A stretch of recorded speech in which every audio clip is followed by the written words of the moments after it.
Hello, I'm Miss Rose, and I am here today to read you Chapter 13 of The World According to Humphrey by Betty G. Burney.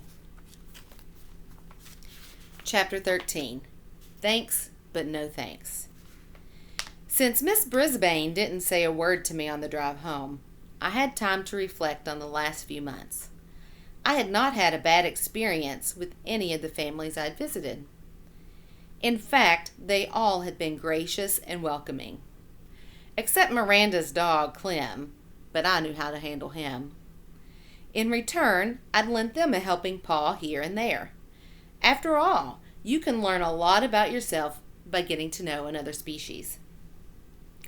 I was overdue for trouble, and I was likely to get it at Brisbane's House of Horrors. That's how I pictured her home, decorated with skeletons and bats and eerie jack-o'-lanterns all year long. I was shivering at the picture I had in my mind when Miss Brisbane actually spoke. "Humphrey, I need you like I need a hole in my head," she complained.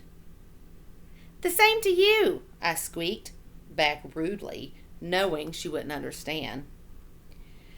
"I don't know what Bert's going to say about you, but whatever it is, it won't be pleasant." "Nothing he says is lately," she continued. Bert? Who's Bert? Then I realized it must be her husband, the one who's sick. Well, I was certainly not looking forward to meeting him on what I'd just heard. "It won't be much of a Thanksgiving," she said. "We don't have much to be thankful for this year, but I'll try." "Good for you," I squeaked. She almost smiled. "Thanks for the support." The Brisbane house was yellow with white shutters and lots of big trees. Colored leaves covered the front yard. "And on top of everything else, I have to rake," Miss Brisbane said through gritted teeth. Inside the house was surprisingly cozy. Not a skeleton or a bat in sight. Lots of pretty pictures on the walls and some big yellow flowers in a vase on the table. "Bert, I'm home," Miss Brisbane called out. A few seconds later, an old man rolled into the room in a wheelchair. His gray hair was uncombed and stuck out in places it shouldn't. His chin was covered with gray stubble, and he wore very wrinkled, tan pajamas. His expression was so sour, he looked as if he had just drunk a glass of vinegar. Miss Brisbane set my cage on the low coffee table. "We have a guest for the weekend." I could tell she was trying hard to sound cheery. "His name is Humphrey."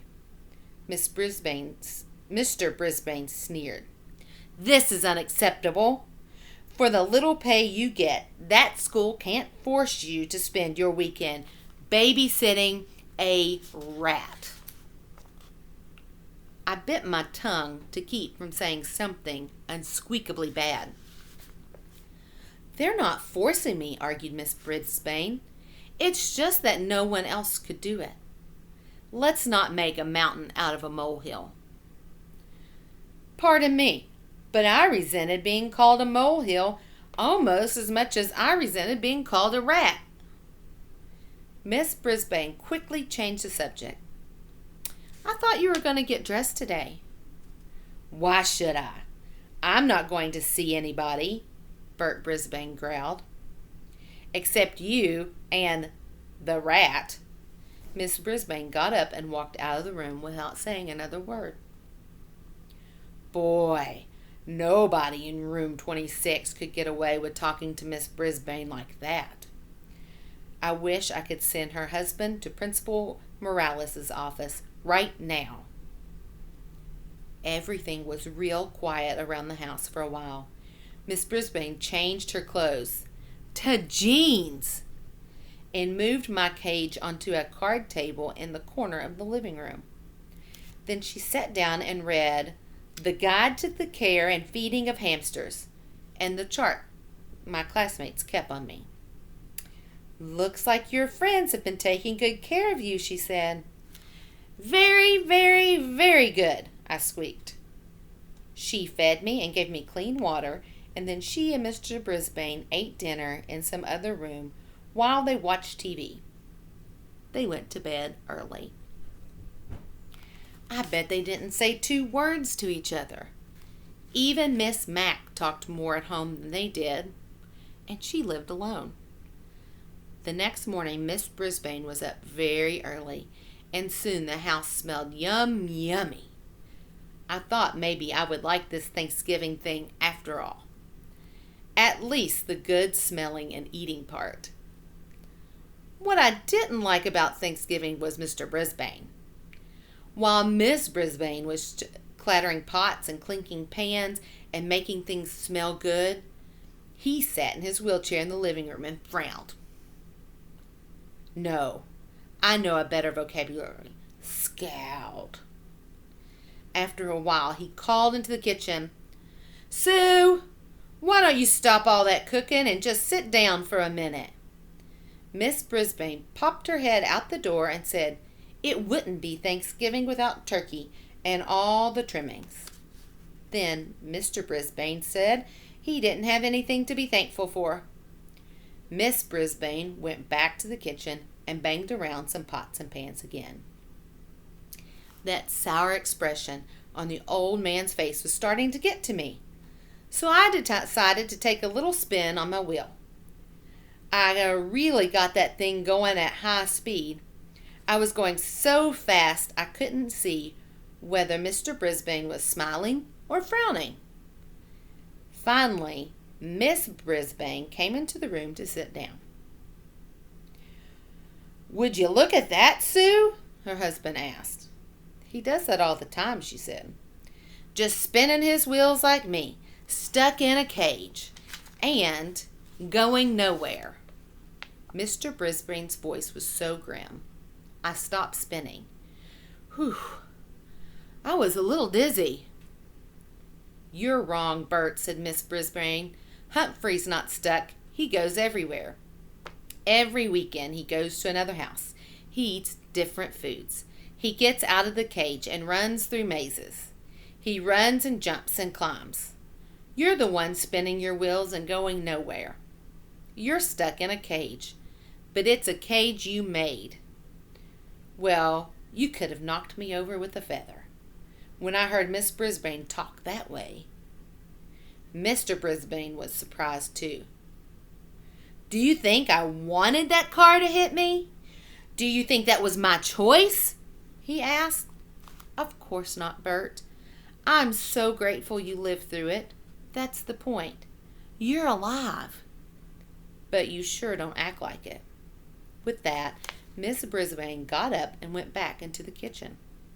Meanwhile, Mr. Brisbane scowled and frowned and glared at me. Finally, Miss Brisbane put the food on the dining room table. I watched them eating their dinner from my vantage point on the table in the living room. They ate, but they didn't say much. "The food is delicious," Mr. Brisbane finally said. That's the nicest thing I'd heard him say so far. "Thank you, Mr. Brisbane," Miss Brisbane replied. There was silence for a while.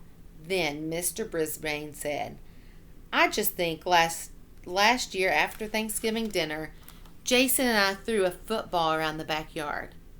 Now I'm stuck here, and Jason is in Tokyo." "Let's call him Bert," his wife suggested.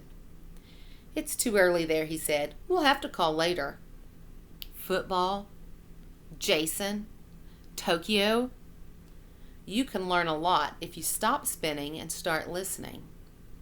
I listened late that night when they called Jason, who turned out to be their grown-up son, who was working in Tokyo, which is far, far, far away, even farther than Brazil, according to the maps in room 26.